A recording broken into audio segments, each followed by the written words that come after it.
Olá a todos, hoje vamos falar sobre inteligência artificial e as novas tecnologias e as realidades que se estão a aproximar com grande velocidade e que até já nos ultrapassaram e que se colocam perante o exercício da advocacia e para a própria justiça. É um desafio colossal, uma justiça que tem falhas estruturais, tem graves deficiências a nível de recursos humanos e até de instalações, está confrontada com a emergência de novas tecnologias que vêm até desequilibrar o jogo para a parte de algumas pessoas que utilizam essa nova tecnologia para finalidades menos lícitas.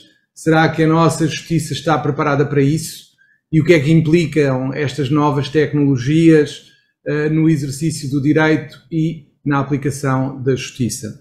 Temos connosco o professor Manuel David Maceno, que é professor adjunto e encarregado da proteção de dados do Instituto Politécnico de Beja, investiga, leciona e publica estudos sobre inteligência artificial desde 2006, integrou recentemente o subgrupo de trabalho sobre justiça digital e inteligência artificial da Agenda da Reforma da Justiça por convite da Associação Sindical dos Juízes Portugueses. Faz parte de diversas comissões como membro consultor na América Latina, na Europa. É uma pessoa que tem trabalhado muito nesta área. E temos connosco também o Luís Bravo Martins, que já colaborou também como o professor Maceno com o Conselho Jornal de Lisboa, inclusivamente em podcasts e conferências, e que é Chief Marketing Officer na Kit-AR, uma startup de realidade aumentada para a indústria e trabalha com tecnologias imersivas desde 2003. É coautor do livro Metaverse See Beyond the Hype e colabora com diversas organizações para a promoção de standards no metaverso, como no caso da APDC, VR, AR Association and XR Safety Intelligence. Muito obrigado aos dois por terem vindo. A primeira pergunta que eu começaria por colocar é o que é que são e o que é que podem significar estas novas tecnologias, nomeadamente se trazem ou não benefícios relevantes, se aumentam a eficiência dos operadores judiciários, assim como a precisão e a produtividade de todos os operadores judiciários. E no caso específico dos advogados, que é a questão que mais se coloca e que eu ouço muitas das vezes em podcasts sobre inteligência artificial, que a profissão da advocacia é uma daquelas que a inteligência artificial e as novas realidades irão substituir. Também em contraponto, posso dizer-vos que ouvi alguém bastonário de uma das ordens profissionais dizer que a ordem dele era a única que de certeza nunca iria ser substituída por inteligência artificial ou outra nova realidade tecnológica que servisse. Era o senhor bastonário da Ordem dos Psicólogos, porque acha que, como trabalha com as emoções, não poderá ser substituído. Será verdade? Será mentira? Vamos ouvir o Luís e o Manuel, começando aqui pelo meu lado direito, sem que tal represente qualquer preferência partidária, é só uma questão de começar. Luís, o que é que achas disto tudo?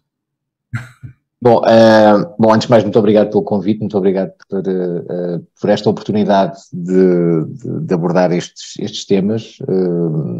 É sempre muito, muito importante criarmos consciência em relação a estes temas que nos estão a transformar a vida de uma forma tão discreta que muitas das vezes nem sequer nos apercebemos.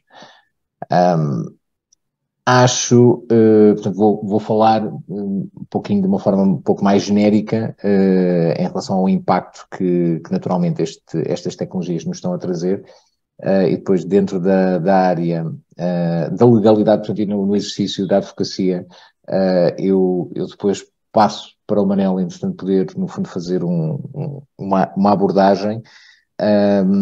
Eu, no caso, queria começar por destacar, primeiro, em relação ao tema da inteligência artificial, que nós, desde há muito tempo, que já utilizamos dentro do nosso contexto cotidiano a palavra algoritmo. Portanto, os algoritmos já habitam o nosso cotidiano, a nossa vida já há bastante tempo. Alguém, de uma forma relativamente recorrente na nossa vida de certos, que já disse que o algoritmo limitou a publicação ou o aparecimento de algo na rede social, no mural da rede social, ou o algoritmo influenciou o posicionamento do site na página de resultados do Google. Portanto, já temos não apenas vários algoritmos, e existem muitos outros, na nossa vida, como já os identificamos e já os tratamos por tu. Portanto, agora, com inteligência artificial generativa e sobretudo com o aparecimento de serviços comerciais que permitem que o acesso a este tipo de serviços seja, e de benefícios, seja, enfim, que esteja disponível a todos, de repente começam a surgir oportunidades para não só se começarem a criar serviços automatizados que permitem, com menor qualidade, criar alternativas ou criar sucedâneos ou criar oportunidades de prestação alternativa de um serviço informativo, por exemplo, quer em termos jurídicos, quer noutras áreas do mercado, mas a verdade é que estas primeiras tentativas que começamos a ver, que no fundo não são mais do que utilizações iniciais de ferramentas comerciais que existem, são isso mesmo, são primeiras tentativas. Temos de ter consciência que o anúncio da terceira edição, ou da terceira versão, penso eu, do ChatGPT, ou pelo menos a sua, vamos dizer, grande disseminação ocorreu há menos de um ano. Portanto, por causa do ChatGPT, por exemplo, ou seja, a consciencialização da inteligência artificial pelo comum dos mortais, como eu, por exemplo, acontece com o ChatGPT, é isso? E de repente, sempre que houve um hype muito grande associado ao ChatGPT. Mas porquê que achas? Porquê que achas que foi isso? Acho que as pessoas ficam sempre fascinadas, e sobretudo os mídias ficam sempre fascinados com a oportunidade de nós fazermos coisas que anteriormente não conseguimos fazer de uma forma muito, muito fácil e muito conveniente. Ou seja, de repente, foi-nos passado que o ChatGPT, portanto, era uma outra forma de eu conseguir aceder a conhecimento, portanto, de uma forma mais trabalhada, mais estruturada, conhecimento, não informação, conhecimento, que existia na web e que uma inteligência artificial, neste caso o serviço do ChatGPT, me conseguia transformar, tendo em conta alguns parâmetros que, de uma forma relativamente transparente, eu conseguiria passar. Agora, naturalmente, que esta é a promessa. O que é que, passado 8 meses, passado 9 meses, nós começamos a perceber? Bom, começamos a perceber que existem várias formas de fazer isto, que existem limitações no sistema, como existem em qualquer sistema, e que é necessário nesta, como em todas as outras tecnologias, ter, no fundo, uma abordagem responsável. Ou seja, uma abordagem que nos permita ter uma utilização destas tecnologias, como de outras, que nos permita, na medida daquilo que é possível, aceder ao melhor que o serviço nos pode trazer, mas sem criar expectativas e ilusões em relação àquilo que, no fundo, ela possa criar, ou possa ser, e não é. Portanto, nesse sentido, acho que claramente o hype ajuda a uma grande disseminação, e nós vimos isso com muitas outras tecnologias, e vamos ver no próximo ano, vamos com certeza começar a ver os Vertical Takeoff and Landing Vehicles, e de repente as pessoas vão começar a falar de carros voadores, porque eles vão estar em França, vão estar em Espanha, e isso vai ser um happening. Ou seja, o tema no fundo é que destes soundbites, nós, entretanto, vamos ouvindo, vamos entrando interpretando, depois fazemos a nossa exploração, mas a verdade é que ainda estamos num momento muito inicial. Só há muito pouco tempo é que nós temos uma oferta comercial deste tipo de serviço, e até a termos demorou muito, muito tempo. Portanto, para conseguirmos ter, de facto, algo que seja estruturantemente transformador da nossa sociedade, também, ou de funções que, entretanto, existem, ainda vai demorar algum tempo. Agora, faz sentido começarmos, no fundo, a pensar sobre aquilo que nós queremos. Porque uma das coisas que nós normalmente não fazemos em relação à tecnologia é isso mesmo. Nós normalmente dizemos isto está mal, isto está péssimo, isto entretanto não funciona, isto não devia de ser assim, certo? Mas no momento em que podemos, de facto, criar uma expectativa e criar objetivos e depois começarmos a apontar para aí, muitas das vezes não o fazemos. Portanto, esta é uma oportunidade de o fazermos e, se calhar, de evitar aquilo que aconteceu, por exemplo, com o Web 2.0 e com as redes sociais. Manuel, o Luís falou, fez este enquadramento, falou aqui das redes sociais, que é claramente uma situação em que até ver é uma oportunidade perdida porque não estão a ser utilizadas para aumentar conhecimento, mas única e simplesmente, diria eu, grosso modo, para bisbilhotar a vida uns dos outros. Antes fosse. E para... É que as redes sociais foram inicialmente pensadas para isso. Sim, mas eu ia agora, também acrescentar... O que é a economia da atenção.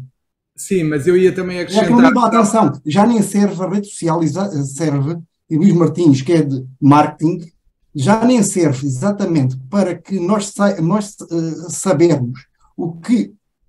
Vou dar um exemplo assim tolo, que a prima do vizinho até fica bem de biquíni. Estou a pensar isto em termos de voyeurismo, mas nos empurrarem vídeos de chihuahuas ou de gatinhos ou de alguém que... Mas, Manuel, a questão... Até o Zuckerberg no Reels. Mas isto atenção. Sim, mas deixa-me só... Manuel, deixa-me só colocar a questão. Sim. Já agora, a questão é esta. Considerando o que aconteceu com as redes sociais e os riscos óbvios que as redes sociais representam para a democracia e para os direitos das pessoas pelo condicionamento que fazem das suas opiniões. O que eu lhe pergunto é se a evolução da inteligência artificial não será ainda mais perigosa para o direito e para o Estado de Direito Democrático e para os direitos dos cidadãos. Esta é a questão. Mas, claro que sim. Basta... ChatGPT, novembro de 2022. OpenAI. Até sido umas primeiras vítimas, porque tive um trabalho de mestrado feito a ChatGPT, entregue no dia 2 de janeiro de 2023, quando no enunciado eu não podia dizer que, atenção, que se utilizarem um assistente de IA, indiquem. Nem isso, porque foi posto o trabalho enunciado em outubro para entregar em dezembro. E calhou o primeiro dia útil, temos que cumprir até a lei em matéria de prazo, primeiro dia útil, 2 de janeiro. Não, mas claro que sim, mas já, João, na primeira quarta-feira de novembro de 2016, por acaso eu estava em Curitiba, pois tinha uma coisa que era para ir para Brasília. E o que é que eu apanho de manhã? Que, diferentemente do que toda a gente pensava, a Hillary, mesmo tendo mais votos que o Trump, tinha perdido o colégio eleitoral e o Trump ia ser presidente. Depois percebeu-se, e estamos em atenção, outono de 2016, que é a história muito antiga, que tivemos Cambridge Analytica, colhendo dados das redes sociais, fazendo micro-targeting, tinha identificado num conjunto de estados eleitores, vê-se a saber depois, afro-americano, negro, o afro-americano é assim um eufemismo excessivo, que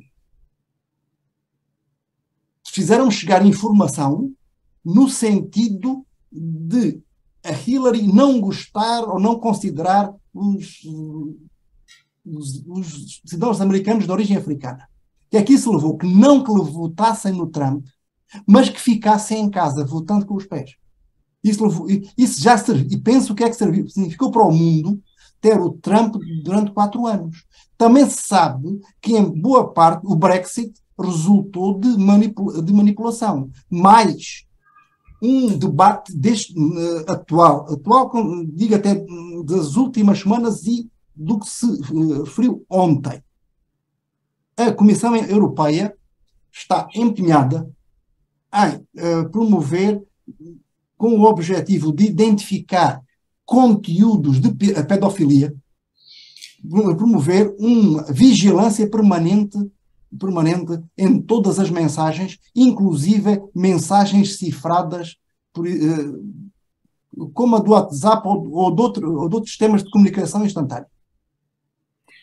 Para ver no regulamento, o que é que se veio a saber e sabendo, e é uma polêmica entre parlamentares e a Comissão, que a Comissão pagou publicidade, tal micro-targeting, de pessoas que receberam informação que depois pudessem influenciar os decisores políticos, designadamente o governo português, para no Conselho tomar uma posição não acorde, no nosso caso, não só à Constituição, mas sim à Carta dos Direitos na Era Digital. Manipulação. Mais, João. O João também, um bocadinho na minha esteira, uma ligação próxima no Brasil. No Brasil, foi montado, e depois a Lei de Proteção de Dados dele deixou lá um espaço de fusão de bases de dados que permite a determinação dinâmica de padrões para cada eleitor, inclusivamente com faculdades preditivas. Luís Martins não falou nisso, na questão da preditividade, que é que não se trata só de saber encaixar a pessoa num perfil, mas sim avaliar a probabilidade de qual vai ser a ação dessa pessoa. Tanto pode ser entre escolher uma Sagres ou uma Superboc, como votar no partido B, partido A ou partido B, e depois interagir e levar essa pessoa a eventualmente não beber a Sagres, mas não havendo mais nenhuma, até beber uma Coca-Cola. E atenção, mas isto dos chatbots, isto é muito mais antigo. Eu tenho dado um exemplo assim muito tosco. Houve o vazamento de dados, trabalho muito com segurança, Ashley Madison. Uma plataforma supostamente de encontros, zona cinzenta. Pessoas casadas, não casadas, etc. O que é que se veio há vários anos? E os clientes pagavam para estar e para terem conversas mais ou menos indecorosas. Veio-se a descobrir, literalmente destapar, que o número de mulheres registadas na plataforma era mínimo. O que é que acontecia? Tínhamos centenas de milhares de homens que pagavam uma mensalidade para terem conversas eróticas com o algoritmo. E como o algoritmo ia aprendendo quais eram as taras de cada um, quando o cliente se voltava a logar, quando estava ali a conectar, sabiam quem era e sabiam qual era a pancada que aquele tinha. E dizia: então estás tão bom, hoje faço-te isto, faço-te aquilo, faço-te o outro. E eu pensava que estava a ter uma fulana. Bom, João, isso dá para tudo. Quando eu comecei a ter percepção clara disto, foi um algoritmo simples, continua a existir, no Gmail, que faz a separação do que eles consideram que será spam. E vai aprendendo aquilo que nós entendemos como spam. Ou sugestões de compra da Amazon. Estou a pensar. É que para grande parte das pessoas houve uma avalanche para a altura do Natal. Mas não houve uma avalanche na sensação. Porque estava tudo. Mesmo na advocacia, creio, e por favor, contraria-me, que o que já havia antes de Legal Tech é tanto ou mais sofisticado com aquilo que o ChatGPT ou o Bard fazem. empresas especializadas nos serviços para escritórios de advogado. Já faziam isso tudo e continuam a fazer com maior precisão. Era menos acessível tecnicamente e mais caro. Ponto. Eu perguntaria ao Luís, voltaria à primeira pergunta, que é crível e é possível que os advogados venham a ser substituídos por IA e que, por exemplo, os psicólogos não sejam? Qual é a opinião, Luís? Mas vocês podem falar um com o outro e interromper-se quando entenderem, mas eu perguntava ao Luís, da perspectiva de alguém completamente fora da área, se achava que, no fundo, os advogados estão condenados a desaparecer e os psicólogos não. Eu sou um pouco avesso à visão de que há um desaparecimento e depois há o aparecimento de outra coisa. Da mesma forma, eu também acho que nós não estamos num momento de revolução. Acho que nós estamos num momento de evolução. Simplesmente a evolução está a ser suficientemente acelerada neste momento e a convergência também entre várias tecnologias está a ser suficientemente acelerada para, por vezes, nós pensarmos que as coisas de repente apareceram. E não é bem assim. Portanto, eu acredito profundamente que no final desta década, vamos começar por dizer assim, no final desta década, seguramente, os processos e o que envolve, o trabalho que envolve ser advogado será diferente, devido a estas tecnologias, e não só, e devido também à forma como nós interpretamos essas tecnologias. E eu estou a separar isto porque são duas coisas diferentes. Ou seja, o facto de eu ter acesso à tecnologia permite-me, no fundo, que eu faça tenha algum nível de utilização dessa tecnologia. Portanto, eu posso utilizar a um nível, ou posso utilizar a outro nível, ou posso simplesmente não utilizar. E está tudo certo. Ou seja, eu posso, com cada um deles, fazer uma proposta de valor ou ter uma proposta de valor diferente. Portanto, no caso, eu posso, imaginem, na prestação de um determinado serviço, eu posso dizer, ok, vocês, então, você cliente, quer, entanto, aceder a uma consulta comigo, você pode, entanto, pagar-me uma hora, e uma hora custa X, ou, entretanto, você pode comprar 10 horas do meu assistente AI pelo mesmo preço. Agora, há um tema que o Manel referiu, e que no meio destas conversas normalmente nós não referimos e não enfatizamos, acho eu, o quanto nós deveríamos de enfatizar, que é a questão dos dados. Ou seja, a AI só é tão boa quanto a qualidade e a quantidade de dados que tem acesso. Hoje, de facto, aquilo que nós conseguimos, por exemplo, numa plataforma publicitária, pay-per-click, que está a acesso a toda a gente, num Facebook, num Google, numa Amazon, fazer é de facto personalizar e conseguir, no fundo, identificar o nosso target e conseguimos personalizar a comunicação para cada um dos targets que nós queremos, desculpem, cada uma das audiências com as quais eu quero comunicar. Isso neste momento, aliás, já há cerca de 10 anos, que é algo relativamente normal.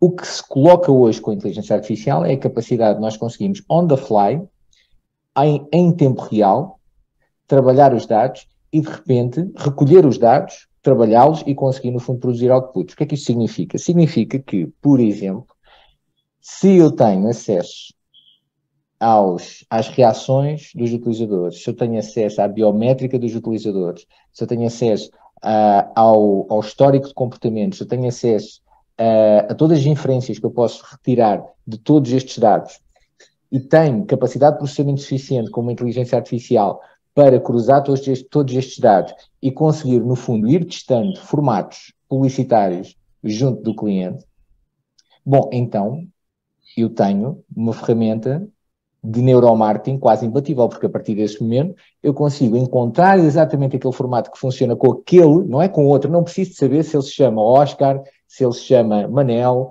porque ele no fundo é aquela pessoa. Para mim é um número, é o 415.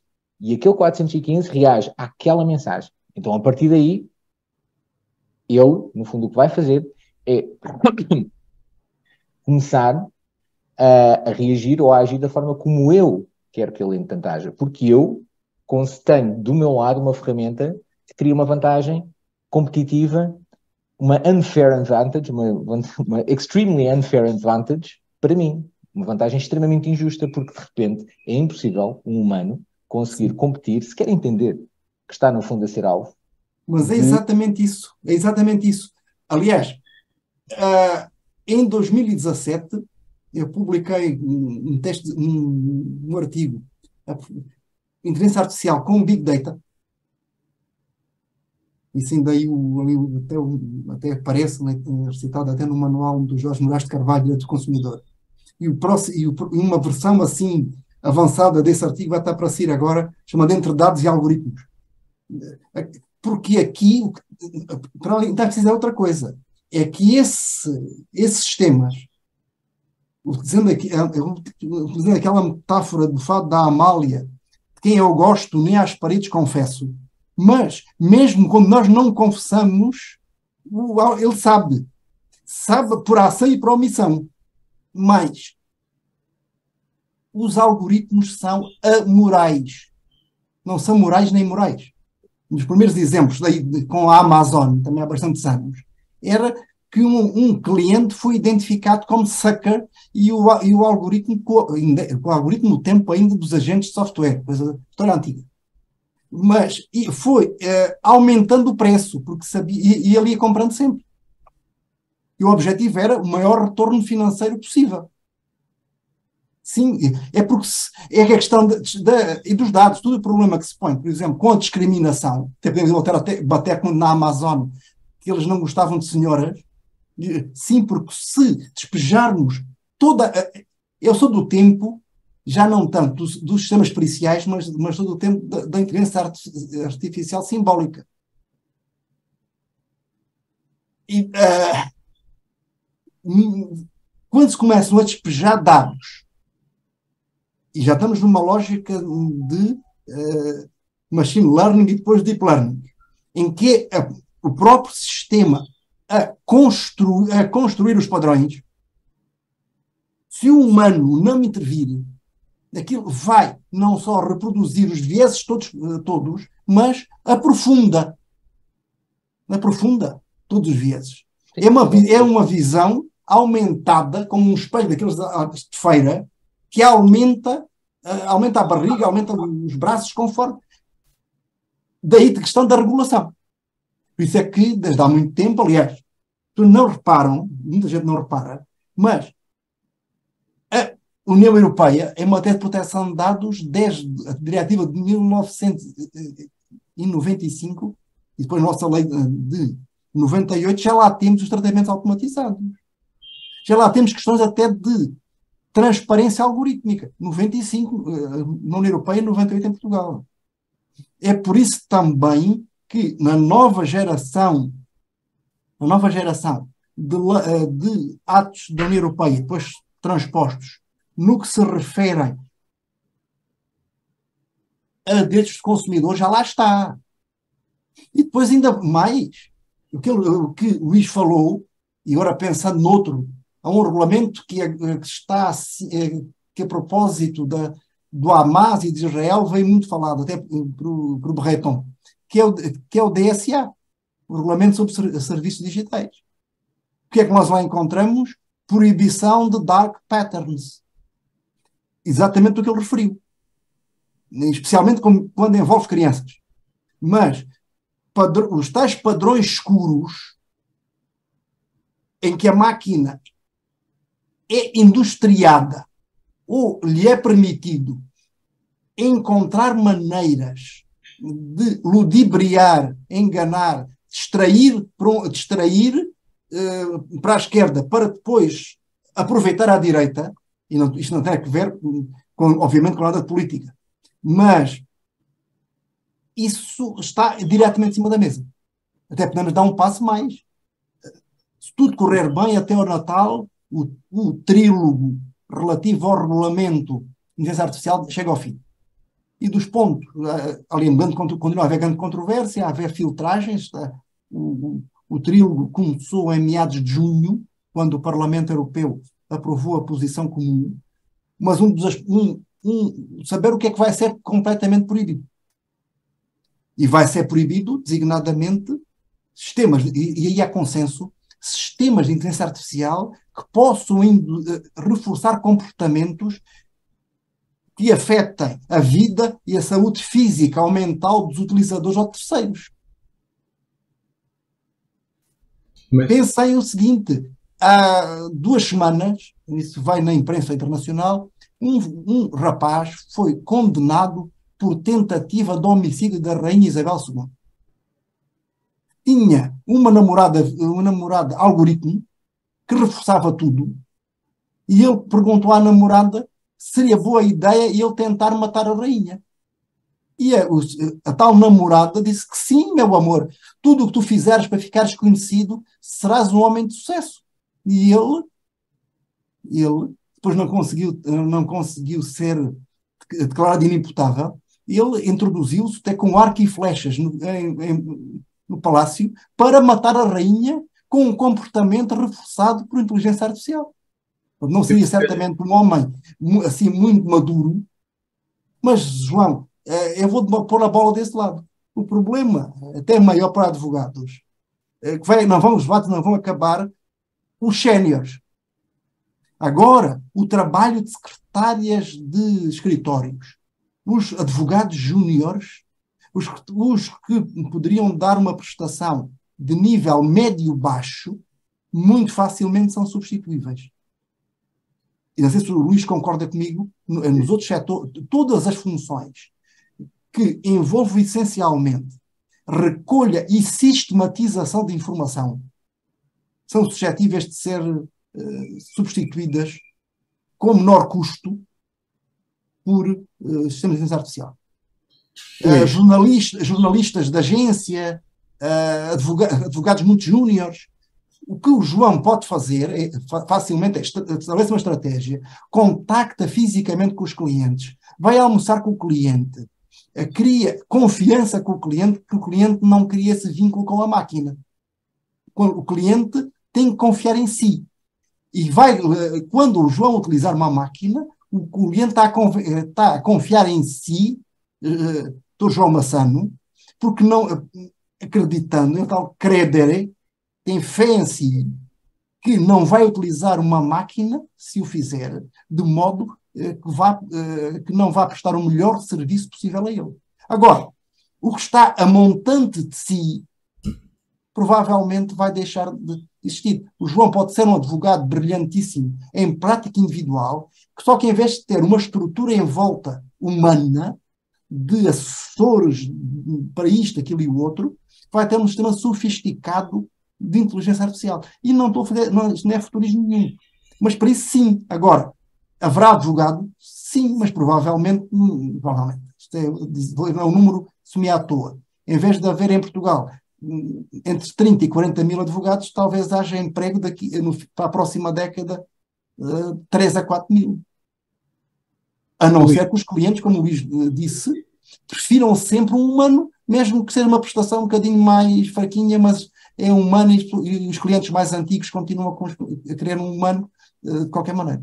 Eu perguntaria ao Luís, isto dito desta forma, significa, por exemplo, que tudo o que seja repetitivo, tudo o que seja automatizado, tudo o que seja pesquisa jurisprudencial, tudo o que seja mais mecânico em geral, a máquina fará e seguramente fará melhor do que eu. Porque naturalmente terá acesso e fará o processamento de uma forma muito mais rápida.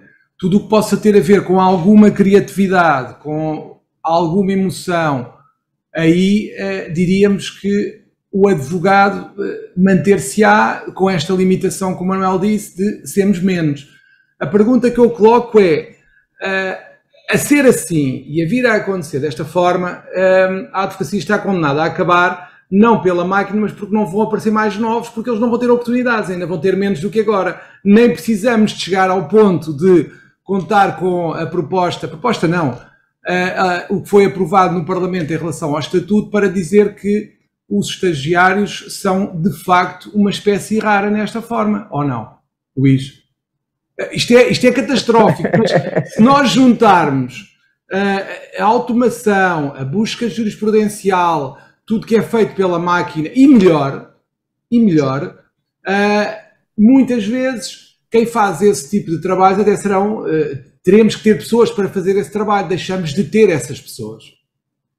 A questão é, juntando isto à dificuldade que já existe e à necessidade que advogados têm de reduzir custos, de ter formas de rentabilizar o seu trabalho e ter maior lucro ou ter lucro de todo.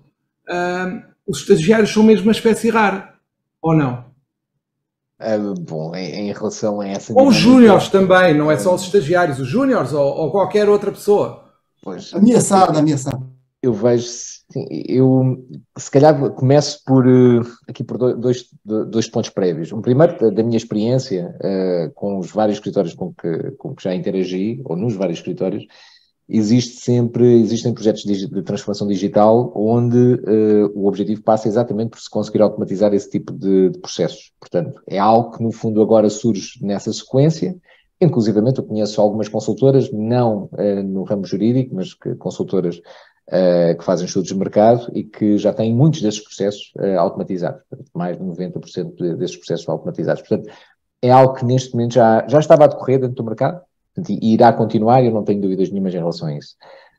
Um segundo tema, eu acredito também, pronto, o outro ponto prévio, acredito que, novamente, não é uma alternativa, ou seja, eu acho que a dada altura não vamos optar entre os profissionais humanos e a inteligência artificial. Acho que vão haver, provavelmente, alguns serviços que vão ter estas características, mas a maior parte dos serviços serão híbridos, ou seja, um profissional terá com certeza várias ferramentas, vários serviços de inteligência artificial dos quais se socorrerá para conseguir no fundo providenciar um serviço que seja crescentemente mais eficiente e crescentemente mais de valor acrescentado, e eu acredito que nesta fase, pelo menos durante esta década, será assim numa série de mercados.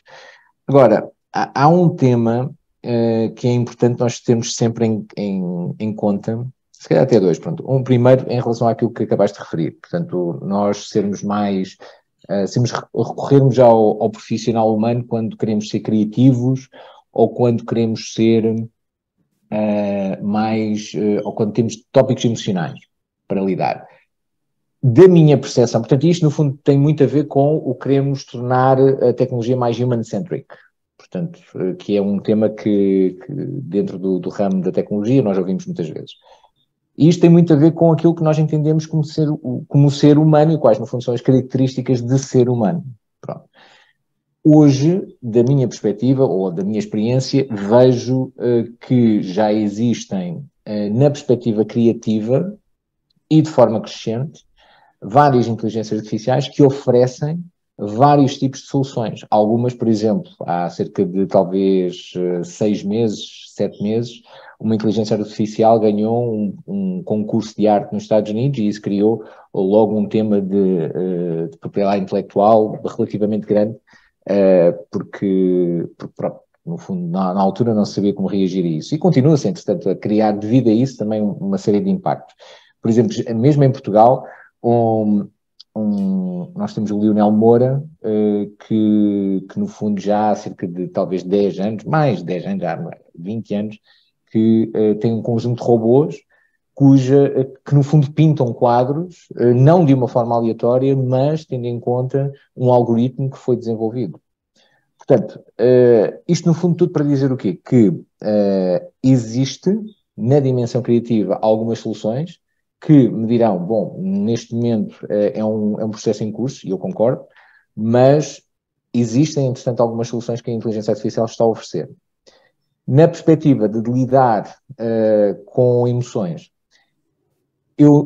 daquilo que eu entendo, portanto, hoje, nós, quando temos discursos emocionais uns com os outros, normalmente as coisas não correm bem. Portanto, a inteligência artificial consegue trazer alguma capacidade de não só perceber o que é que está do outro lado, mas inclusivamente de, tendo em conta o seu baú de soluções, conseguir agir de uma forma que, entanto, seja mais eficiente para aquela pessoa.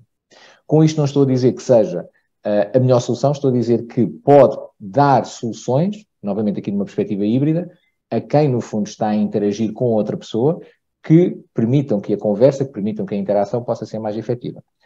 Portanto, este é também um tópico que eu queria salvaguardar. Dito isto tudo isto que eu acabei de referir, abre naturalmente, porque são processos novos, porque são interações novas, porque há aqui tanto por explorar, isto abre um volume de novos caminhos também. E esses novos caminhos, no fundo, vão abrir, de certeza, uma série de temas, uma série de oportunidades de trabalho para a advocacia, de trabalho jurídico, porque nada está neste momento escrito, mas mais do que isso, aquilo que nós já descobrimos, se calhar daqui a 6 meses vai ser diferente.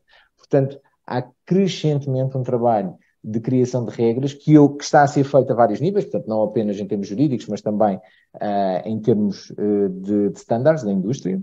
Portanto, por exemplo, no Metaverse Standards Forum e em entidades como, por exemplo, a XR Safety Intelligence ou a All Tech is Human, existem várias organizações que estão a contribuir diretamente para que isso aconteça. Mas a verdade é que no final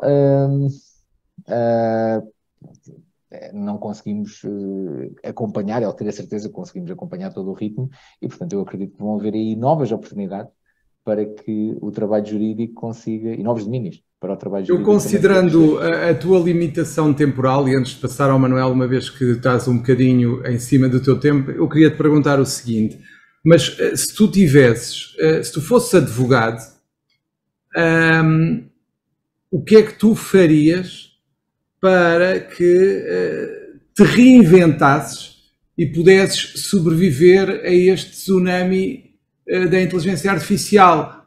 Se tu tivesses que dar um conselho a um advogado, o que é que tu dirias, o que é que tu aconselharias para tentar sobreviver no meio desta confusão? Porque como vocês, aí o Manuel e o Luís seguramente já terão ouvido, os advogados e várias profissões estão com muito receio de serem substituídos pelas máquinas, o que até leva alguns a recusarem utilizá-las de todo. Porquê? Porque se não as usarmos, elas não nos farão mal. Como se isto fosse assim, mas é a ideia que passa. O que eu pergunto ao Luís e depois, naturalmente, também ao Manuel é o que é que tu farias, o que é que tu aconselharias? Mudar de profissão. Não. Precisamos muito de advogados, precisamos muito de juristas, aliás, eu diria cada vez mais, tendo em conta tudo isto que nós acabámos de falar. Precisamos de quem pense estas dimensões, e quem pensa estas dimensões não com uma perspectiva de mercado, mas com uma perspectiva de justiça social, com uma perspectiva de solidariedade social, e isso é crescentemente importante. Agora, ao mesmo tempo, e a primeira coisa que eu aconselharia é, portanto, entender o que é que nós estamos a falar. Portanto, e ir um bocadinho além da camada comercial que é apresentada. Ou seja, ir além daquilo que é a primeira solução que, no fundo, hoje começa a ser de forma contínua promovida, se quisermos, talvez, neste momento seguramente é a mais reconhecida de inteligência artificial generativa, o ChatGPT. Existem várias outras tecnologias, várias outras plataformas que fazem, inclusivamente, outro tipo de serviços que abrem também, novamente, novos temas que podem e devem ser explorados por um jurista. Quer para conseguir tornar o seu serviço mais eficiente, quer também para conseguir, no fundo, estudar os vários temas que são subjacentes, para depois, quando esses temas, no fundo, sortirem os vários problemas. Já, por exemplo, eu recordo-me, estive há cerca de, não sei, foi no primeiro semestre, tive uma conversa, uma talk, aliás, foi uma talk, sim, foi um webinar, foi mesmo uma apresentação, num evento onde durante 2 dias nós tivemos só a discutir propriedade intelectual no metaverso. E o volume tremendo de tópicos, da diversidade de tópicos que foi trazida, foi esmagadora. Esmagadora porque, no fundo, novamente, não se trata puramente de inteligência artificial generativa, isolada, colocada, entretanto, ali. Não, a inteligência artificial generativa fala com tudo. Por exemplo, falávamos já há pouco das redes sociais. O facto de entidades como o Trump terem ganho Bom, é porque houve bots nas redes sociais a fazerem, através dos seus algoritmos, vários posts e a enviarem várias mensagens no WhatsApp e a, no fundo, conseguirem agir de forma a conseguir criar uma onda de fundo que sustentou, no fundo, aquela eleição. Por isso é que é extremamente importante nós, numa primeira instância, percebermos, e depois a segunda, estabelecemos objetivos. Mas sem entendermos o que é a tecnologia, sem entendermos o que é o dispositivo, ou o que são estas novas formas, estas novas ferramentas e que nos permitem novas formas de trabalhar, nós não conseguimos estabelecer objetivos. Portanto, eu diria, primeiro, entender exatamente o que nós estamos a falar, explorar, e isto implica mesmo ter a mão na massa, implica mesmo experimentar, implica perder tempo. E depois... Sublinhando, Luís está a dizer, hoje a preocupação maior do advogado é aprender as ferramentas e ir aprendendo a evolução das ferramentas. Ir para uma ilha deserta, para a Ilha do Pessegueiro no Alentejo, para a Berlenga Grande, não é solução. Não é solução. Eu vejo um grande papel da ordem nisto. Sim, é que, até por dois lados. Primeiro, porque, até onde eu chego, em curso de licenciatura em Portugal, a abordagem dessas matérias é, no mínimo, pobre, quando não é inexistente.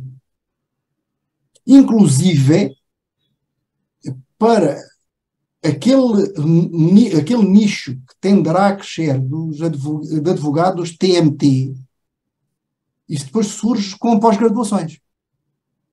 Mas era necessário que algumas matérias mais tradicionais em cursos de Direito fossem encolhidas para dar espaço a outras ligadas à tecnologia, para que não saia das faculdades assim semi-analfabetos em tecnologia, para depois começar a trabalhar esse nicho.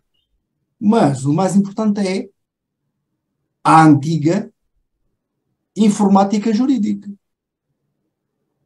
Mesmo a formação na ordem, e porque o escândalo maior foi quando a versão 3.5 e depois a versão 4 do ChatGPT, eles mostraram que os exames de acesso aos bar nos Estados Unidos, na versão 4, fazia melhor que 90% dos candidatos humanos.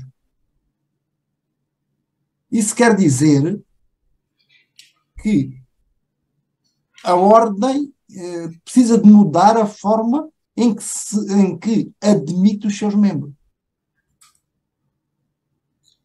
Precisa mudar, é difícil, claro que sim. Eu sou professor de carreira, como é que se faz a avaliação do aluno? Eu tenho... O ChatGPT já identifica os principais problemas num caso prático. A sorte é que muitas vezes pensa que está no Brasil. Pelos dados. Sim, pelo quantidade de dados. Não pensa que está em Cabo Verde, mas pensa no Brasil. Às vezes já me aconteceu com alunos darem respostas conforme a lei cabo-verdiana. Eu que sigo muito o Brasil, penso, espera aí, eu não conheço isto. Fui ver, era de Cabo Verde. Mas, ordem nacional, os cursos da ordem precisam de ser radicalmente mudados. Radicalmente. O João certamente me corrigirá, mas naquilo que foi aprovado na sexta-feira parece que a agregação acaba, não é?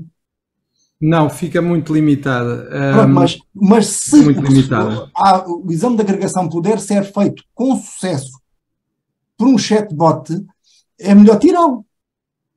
O exame de agregação não pode ser... Exatamente, mas aí... feito no sentido... Não estou a dizer feito... Não vale a pena dizer calculadoras lá fora. Tirei os relógios. Não é isso. Não é, façam de cabeça. Não é isso. É que não ser suscetível de ser feito por... Mas isso é uma questão de fazer os exames de outra forma. De outra forma. E também dar formação aos que estão. Porque a geração... é que os nativos, os jovens advogados, muitos deles já nativos digitais, conseguirão ir se ajustando. Quem está 45 anos para cima, neste momento, ou entra em negação, ou tem literalmente grandes dores de barriga, do seu próprio futuro em termos de sobrevivência, dele e da família. A ordem podia ter um papel fundamental, facultando formação aos advogados na utilização eficaz destas novas ferramentas. Mas eu coloco aqui uma questão que tem a ver, e aproveitava que o Luís ainda está aqui, que é a seguinte: eu, se concluir do que estão a dizer, de acordo com algumas das coisas que até vocês disseram e que eu li, o cenário é tremendamente negro, porque mesmo os nativos digitais, como alguém falou, nós estamos a fabricar cretinos digitais, que é aquele livro do Michel Desmourget. Portanto, o que eu pergunto é, nós estamos a ser, claramente, estamos aqui numa luta com máquinas que são cada vez melhores, mais sofisticadas, mais inteligentes, que têm mais ferramentas, que são melhores que nós, e nós, ainda por cima, desculpem-me a expressão, estamos a ficar, ou poderemos ficar cada vez mais burros, mais idiotas, mais cretinos. Ora, enquanto a máquina sobe, nós descemos. Certo, Luís? Se isto for mesmo assim, a máquina vai trucidar os advogados, por exemplo, que é o que nos interessa aqui, ou não, Luís? Não. Eu diria que é importante conseguirmos perceber que continuamos a falar de ferramentas. Mas deixa-me só perguntar-te, deixa-me só, antes de começares, porque vocês os dois são muito bons a fugir às perguntas, é óbvio que sim. Eu estou a brincar convosco. Sim, mas quer dizer que há muito a haver menos advogados. Não, mas se o mercado não crescer, vão fazer falta menos, certamente. Sim, mas eu só queria... condutores de carroças, em que levavam 2 toneladas de, sei lá, de cal. Mas Manuel, deixa-me só perguntar aqui uma coisa ao Luís, que é o seguinte: tu concordas com esta visão da fábrica de cretinos digitais ou não? Não, é pergunta direta. Eu tenho um miúdo de 9 anos, portanto é algo que naturalmente aqui em casa temos naturalmente de abordar também todos os dias, e o que eu acho é que ninguém ensinou a ser pai nesta altura. Ninguém me ensinou, nem a mim nem a ninguém.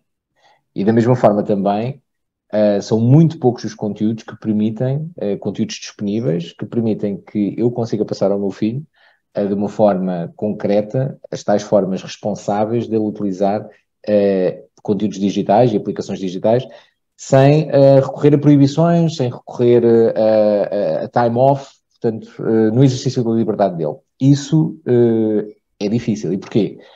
Porque, de facto, neste momento, nós estamos muito mais encantados pela conveniência e pelo conforto que as coisas, que estas ferramentas nos dão, mais do que propriamente sobre como é que nós nos podemos tornar melhores com eles. Portanto, e aqui já estamos a falar de um paradigma social.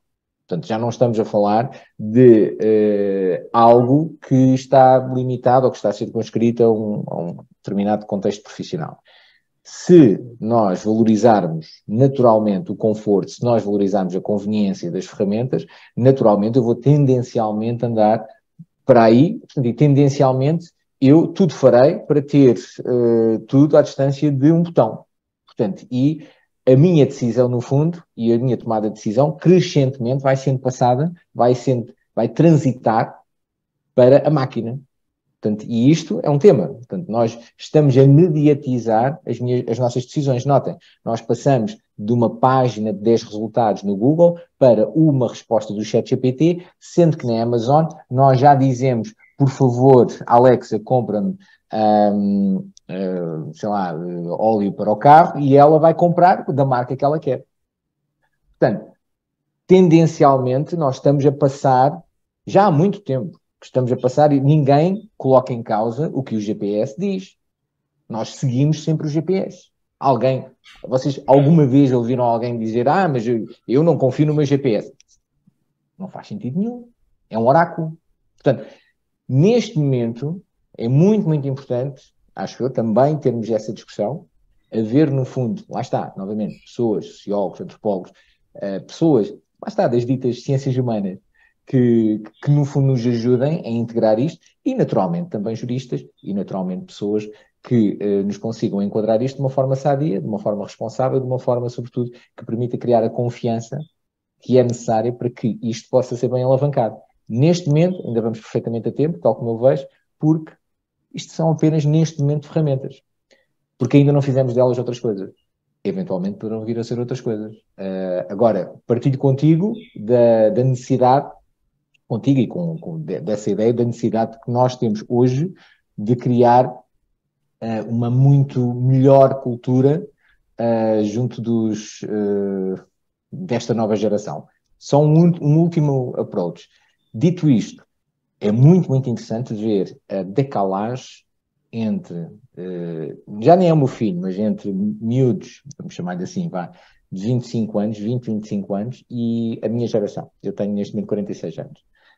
A diferença é abismal em termos de utilização do digital. Vou dar um exemplo. A utilização de, por exemplo, um avatar. Eu recordo, a minha geração é uma geração para começar um jogo, next, estamos a jogar. O meu filho é um mau exemplo. Vamos dizer, alguém com 18 anos, 20 anos. É alguém que, no fundo, está provavelmente não só a passar mais tempo a construir o seu próprio avatar, como inclusivamente depois a iterar sobre isso, do que propriamente a jogar. E esta parte tem diretamente a ver com a necessidade que eles já têm de uma identidade digital, que só por si é também um tema que precisa de ser abordado em termos de regras, em termos jurídicos, na minha opinião. Claro. Portanto, é exatamente este o tema. Eu, infelizmente, vou ter de sair, mas agradeço novamente o convite e estas são as conversas, que nós precisamos de ter. Obrigado, Luís. Então, passando ao Manuel, eu colocaria a questão que era esta visão, esta necessidade de impor limites ao digital é um bocadinho contrassenso, considerando que a classe da advocacia tem que se modernizar. Agora, o equilíbrio entre a utilização e continuar a dominar o percurso da ferramenta e considerá-la como uma mera ferramenta e não como algo que se pode sobrepor à atividade humana, implicará o quê, Manuel, no futuro da advocacia? Eu não consigo ver que tipo de barreiras é que podem ser feitas para estas ferramentas na advocacia. Mais que outras. Eu não penso hipoteticamente, vou acompanhando processos legislativos. Nós teremos daqui a meses classificações europeias, sistemas de certificação. Os nossos vizinhos em Espanha já estão a trabalhar para implementar sandbox regulatórias, experimentar e fazer avaliações de risco para direitos fundamentais. Mas, mesmo que tudo seja, mas é perfeito, mas tudo seja com regras claras, com avaliações de impacto, com certificações, com tudo isso, o que vai serão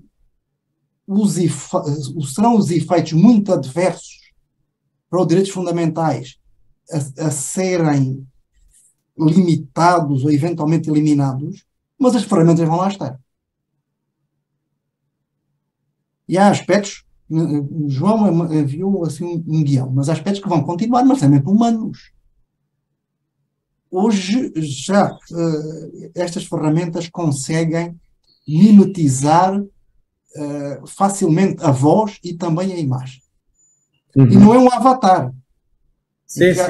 É viável um sistema, embora vá sair caro, ainda assim caro, já não tanto como antes, mas caro, que pegue a nós e ponha ao João Maçã a dizer o que for. E a mim também. É possível reproduzir o nosso diálogo, cada um dizendo o contrário. Sim, sim, sim. E isso cria, o que é que isso, problemas para a advocacia. Por exemplo, recebe um telefonema de uma voz que reconhece como um cliente, mas não é o cliente. O cliente telefona-lhe para o telemóvel pessoal, identifica que vem do telemóvel do cliente, ele pergunta-lhe detalhes do processo, o João de boa fé responde para o telemóvel e não era o seu cliente. Essa é também das razões pelas quais grandes bancos ou consultoras estão a limitar radicalmente a utilização de ferramentas que não estejam controladas dentro do seu ecossistema. Porque cada vez, no escritório, pode não ser o estagiário, pode ser o advogado sénior, faz uma pergunta, não só o ChatGPT, no tempo ao Bard, a propósito de um processo, de uma jurisprudência tal, não tem garantia nenhuma que ser o João a colocar a pergunta, isso não vai ser sabido por terceiros. De maneira que a partir das perguntas que se fazem, inferir até uma estratégia de um processo, por parte da contraparte. E isso é que é a questão efetiva da segurança. E vamos ter a tal engenharia, mas é uma engenharia humana, do engano. Mas aí qual é a nossa defesa? O que é que nós podemos eu, de momento, não sei. Eu andei, por coincidências, até muitas, a vida é feita de coincidências, no final de abril de 2021, tinha uma coisa para a Universidade do Minho sobre deepfakes. Agora a terminologia técnica empresa é ultrafalsos.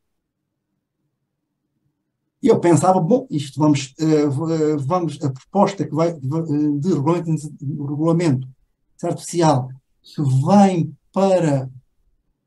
sair, que há de sair, irá limitar muito e aplicar regimes de falsificação, falsidade informática, por aí. No dia 21 de abril, bem, 4 ou 5 dias antes, a Comissão qualificou-os como sistemas de baixo risco e desde que sejam identificáveis, tudo bem. Agora, a própria OpenAI diz que há demasiados falsos positivos. Neste momento, João, prova, em matéria de prova, é porque teoria, a teoria é relativamente simples. Essa diferença, acho que nesse ponto até divergimos, a diferença do advogado é quando passa da teoria ou passa da consulta para o exercício do mandato. É tempo diferente, porque eu sou daqueles que continuam sem entender a exclusividade de atividades solicitadores na consulta, escrita ou oral. Mas temos a veracidade. Prova. Como é que se faz prova? Num processo civil, num processo de crime, a prova é fundamental. A partir do momento em que não é mais viável determinar se escutas telefónicas foram reais, já era difícil com montagens verificar se as pessoas tinham dito aquilo ou se aquilo tinha sido completamente refeito. Agora pode ser de ponta a ponta. Também em vídeo. E depois volto também ao João e à sua preocupação política. Nós, desde sábado outra semana, o que não faltam são imagens do que israelitas e Hamas terão feito ou não feito com crianças, com mulheres, outra coisa. Isso é viável terem sido tudo fabricado. Inteligência artificial, isso fazia-se em força bruta, que fazia Hollywood há alguns segundos ou minutos, caríssimo. Agora, quase que em telemóvel, com um processador de telemóvel, é viável. Isso é a questão a mim, até o que me preocupa mais é a questão da prova. A prova digital está em vias volta de ir embora. E depois também temos mais. Há alguém que viu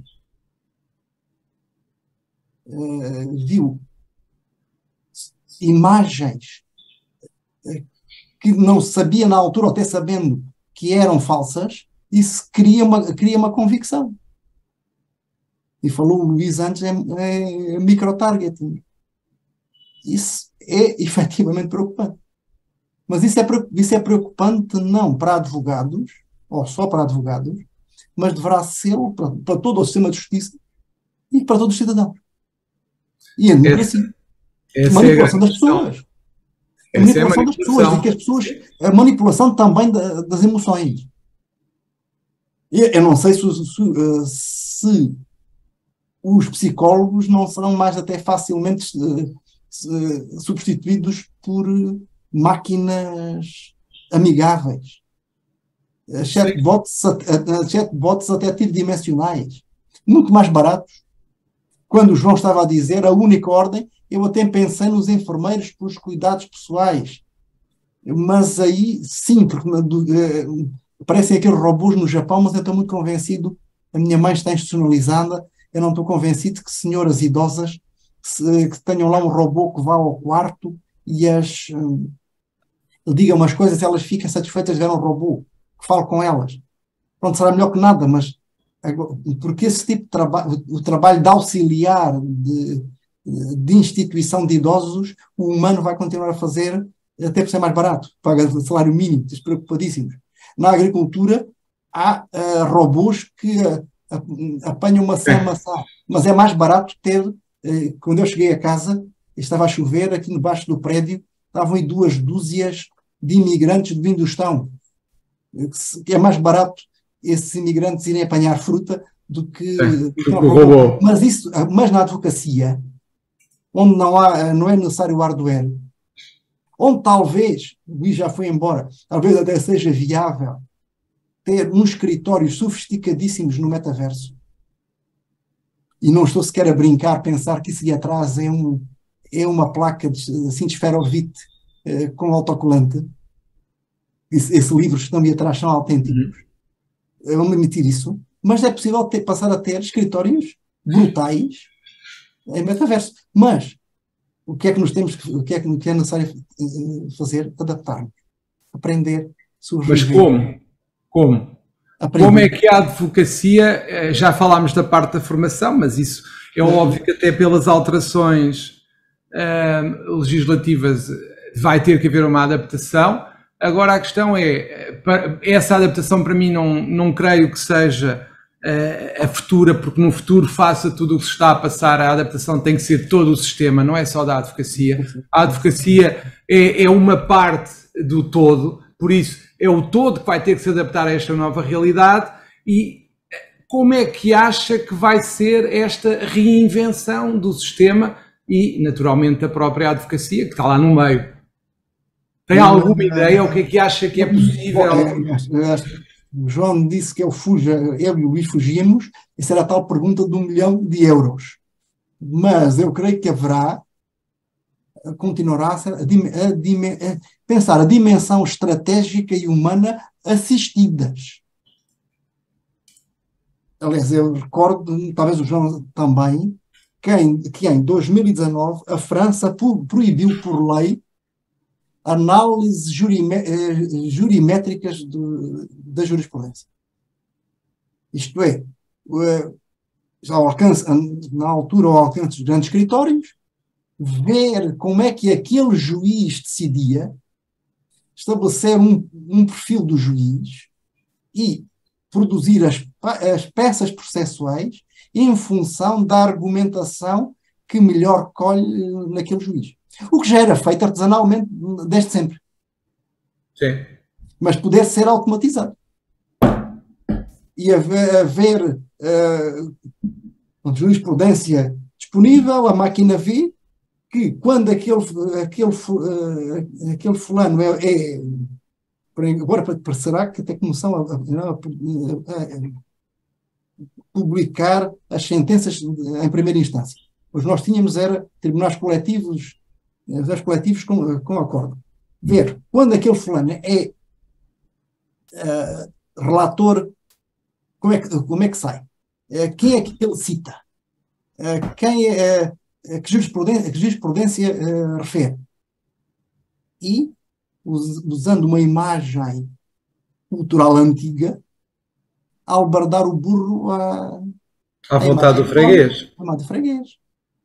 É pensar, se é profissionalização, mas isto, chegou a um ponto que em França saiu lei proibindo. Não sei como é que conseguiram implementar, mas eles não acreditam, há autorregulações, essas coisas, é lei. Eles tiveram que fazer isso. Não, mas é que, não mais.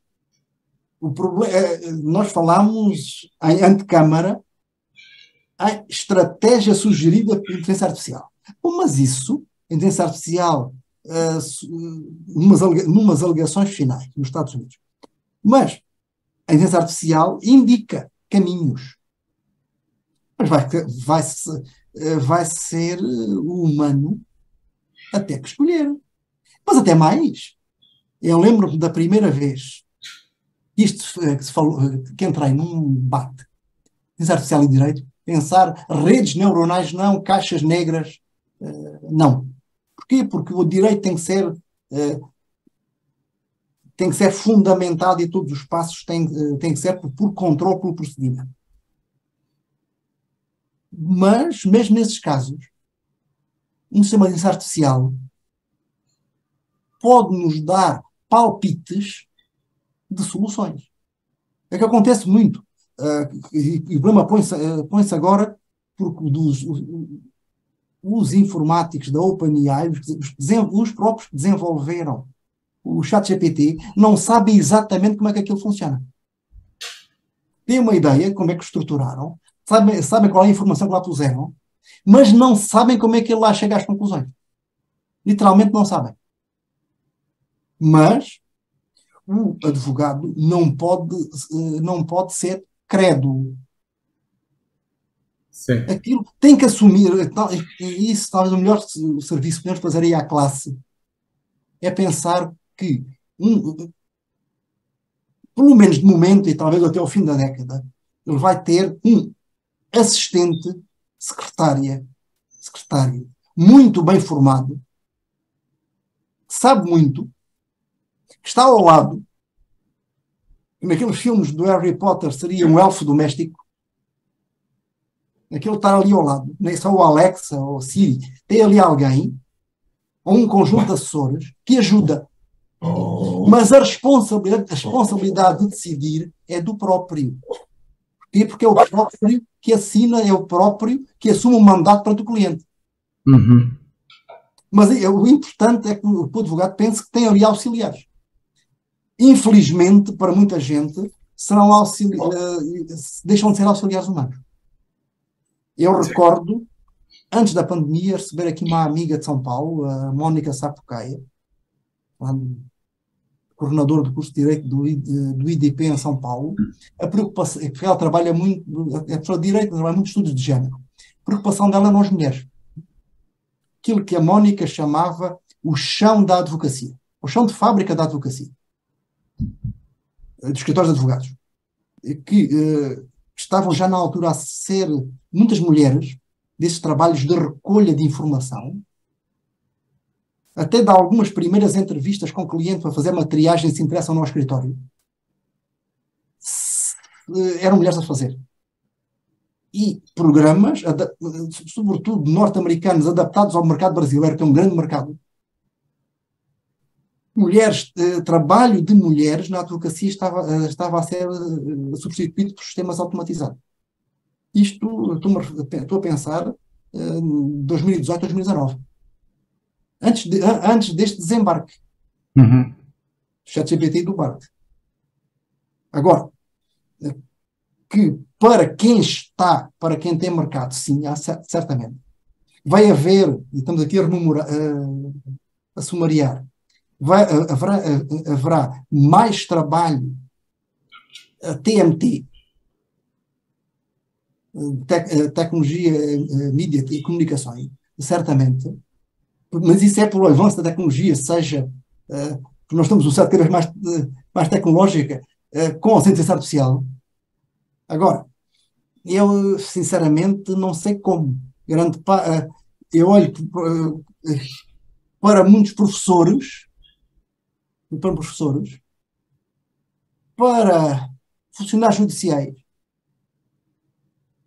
que em grande parte vão deixar de ser necessários. Certo.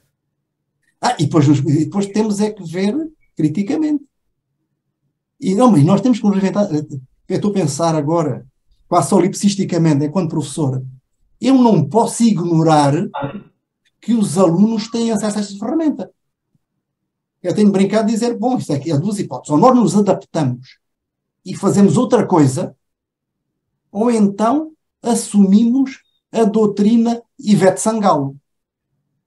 Essa cantora baiana que tem uma canção que é Me Engana Que Eu Gosto. Nós sabemos que eles usam e fazemos de conta que nada mudou. Talvez seja a pior das situações. Não dá para evitar. Conta. Sim. Não dá para fazer de conta, não dá para fugir. Nós temos que temos o melhor possível para nos reinventar. Provavelmente há advogados que não precisam.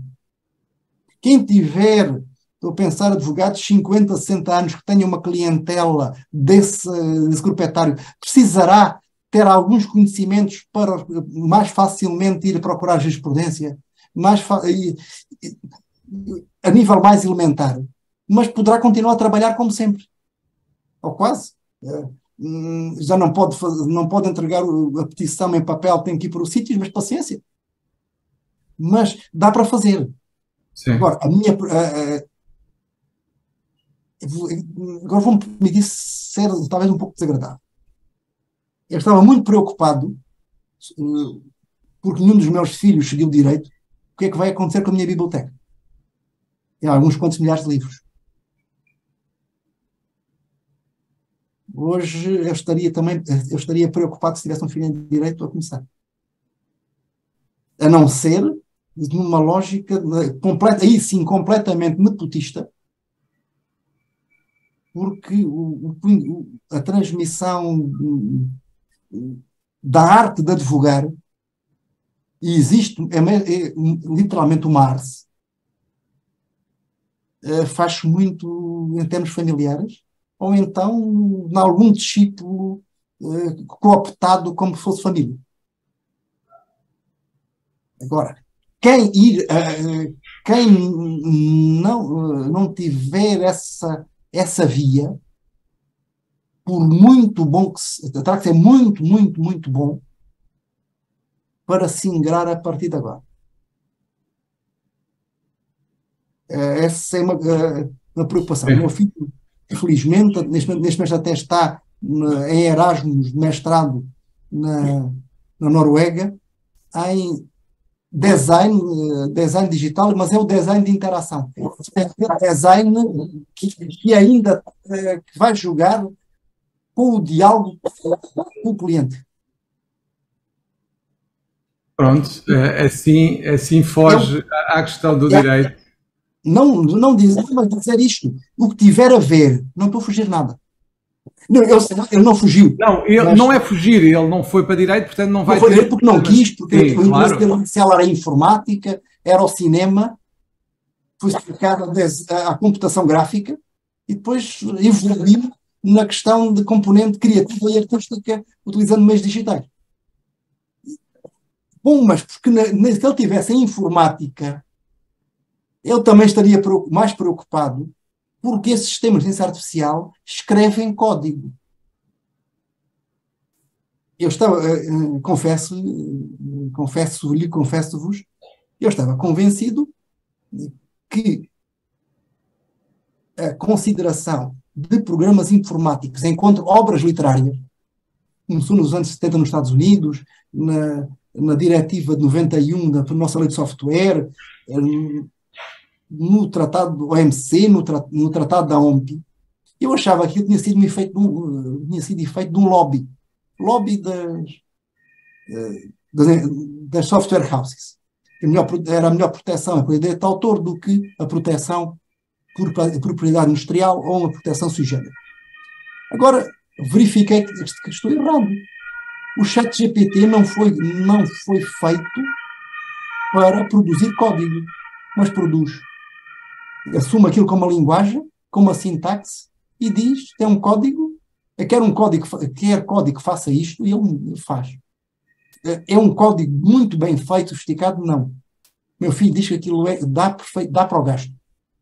Há um programa escrito num determinado código, diz, converte em C++ para Java. Converte para Python. E ele faz aquilo em segundo.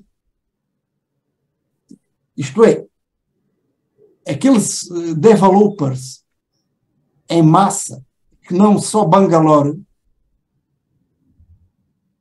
vão ter a vida mesmo também muito complicada. Porquê? Porque está muito mais barato.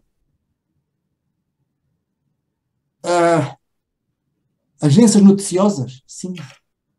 Mas isto, o problema todo é compilação, tudo que tiver a ver com compilação e sistematização de informação vai necessitar menos gente. Haverá outras pessoas a fazer outras coisas? Mas vamos ter que encontrar outras formas de ser criativos, mas para além do direito, para tudo, entre nós humanos, os criativos sempre foram uma minoria e nem sempre bem vistos. As vanguardas criativas nunca entraram sempre em relações ortogonais com o academismo, com o aceite. A dúvida é se para sobreviver é necessário ser criativo, vamos ter que encontrar sistemas de redistribuição do rendimento, porque não haverá trabalho criativo para todos. Mas isso é uma preocupação minha enquanto simples cidadão. Muito obrigado, Manuel. Já estamos quase com 1h30. Muito obrigado pela conversa. Foi uma conversa muito interessante. Mais questões do que respostas, diria eu, mas pelo menos temos aqui algumas pistas para refletir em relação ao futuro. Espero que tenham gostado. Muito obrigado, Manuel. Muito obrigado também ao Luís, que teve que sair mais cedo. Eu só acrescentava uma coisa. Tendo nós bases muito diferentes de formação e tudo, eu queria sublinhar que eu e o Luís Martins estivemos quase absolutamente alinhados, quer na análise, quer nas conclusões. Seguramente. O que para mim é muito gratificante. Muito obrigado. Então, até à próxima. Espero que tenham gostado. Muito obrigado.